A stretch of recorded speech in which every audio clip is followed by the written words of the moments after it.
नमस्कार दोस्तों, मैं पवन कुमार एक बार फिर से आपका स्वागत करता हूं हमारे चैनल पर। दोस्तों, आज हम शनि महाराज के विषय में कुछ जानेंगे। शनि महाराज सूर्यदेव और छाया के पुत्र थे और उनका स्वभाव अत्यंत ही क्रोधित था।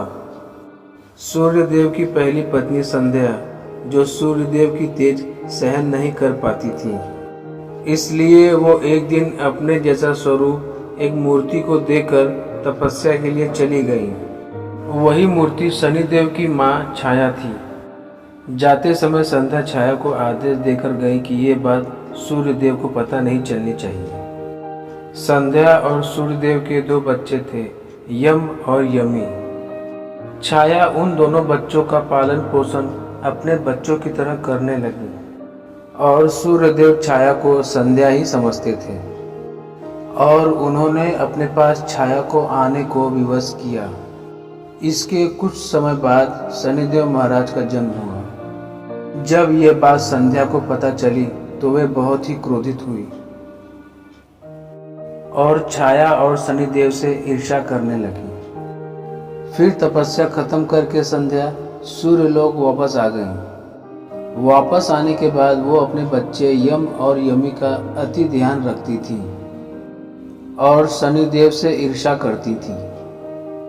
एक बार सब भोजन कर रहे थे, तभी शनिदेव जी ने संध्या से भोजन मांगा, लेकिन संध्या ने कहा कि मैं पहले यम और यमी को भोजन करा दूंगी, उसके बाद तुम्हें भोजन दूंगी, और शनि महाराज को बुरा भला कहने लगी। यह सुनकर शनिदेव को बहुत क्रोध आ गया और उन्होंने क्रोध में आकर संध्या को लात मार दी, जिससे संध्या को भी अधिक क्रोध आ गया और उन्होंने शनि महाराज को श्राप दे दिया कि जा, तूने जिस पैर से मुझे मारा है वह पैर टूट जाएगा। यह सुनकर शनिदेव अत्यंत दुखी हुए और उनका पैर टूट गया। तभी सूर्यदेव ने अपने पुत्र शनिदेव की ये दशा देखकर कहा कि मैं संध्या का श्राप वापस तो नहीं ले सकता, परंतु तुम्हारा पैर जोड़ सकता हूँ, लेकिन तुम सदैव लंगड़ा कर ही चलोगे। तभी से शनिदेव की चाल टेढ़ी हो गई और शनि महाराज ने अपने गलतियों से सीख लेकर यह प्रण लिया कि कोई भी झूठ बोलेगा या अन्याय करेगा वो मेरे क्रोध का शिकार होगा। यही कारण है कि शनिदेव महाराज की टेढ़ी चाल से उनके भक्तों को अधर्म करने से रोकता है। कहते हैं कि शनिदेव महाराज विवाह नहीं करना चाहते थे, लेकिन उनके पिता सूर्यदेव के कहने पर उनका विवाह एक गंधर्व कन्या से हुआ, जिसका नाम धामिनी था और धामिनी के कुंडली में मंगल दोष का प्रभाव था। विवाह के बाद से शनि महाराज ने कभी अपनी पत्नी की ओर देखा नहीं। एक दिन धामिनी ने शनिदेव जी से कहा कि मैं आपकी पत्नी हूँ, मुझे भी वह सम्मान चाहिए जो हर पत्नी अपने पति से चाहती है। मैं भी चाहती हूँ कि मुझे पुत्र की प्राप्ति हो।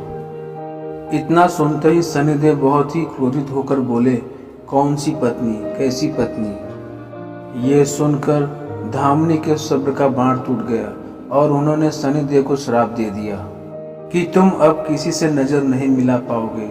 जिस किसी को भी तुम अपने आंखों से देख लोगे उसका सर्वनाश हो जाएगा। इस श्राप का पता चलते ही देवलोक में हाहाकार मच गया। देवताओं ने शनिदेव की पत्नी से श्राप वापस लेने की प्रार्थना की। तब शनिदेव की पत्नी धामिनी ने कहा कि श्राप तो वापस नहीं ले सकती, हाँ, पर कोई भी अगर सूर्यदेव और भगवान शिव की आराधना करेगा तो शनिदेव की दृष्टि का दोष अवश्य कम होगा। उसी दिन से शनिदेव की आंखों में देखना भक्तों के लिए वर्जित हो गया। अगर किसी ने शनिदेव की आंखों में देख लिया तो उसका सर्वनाश हो जाता है। इसलिए शनिदेव की पूजा अन्य देवताओं की पूजा से अलग किया जाता है। दोस्तों, आपको हमारा ये वीडियो कैसा लगा कमेंट बॉक्स में ज़रूर बताएं और हमारे चैनल को लाइक और सब्सक्राइब करना ना भूलें। Thank you for watching.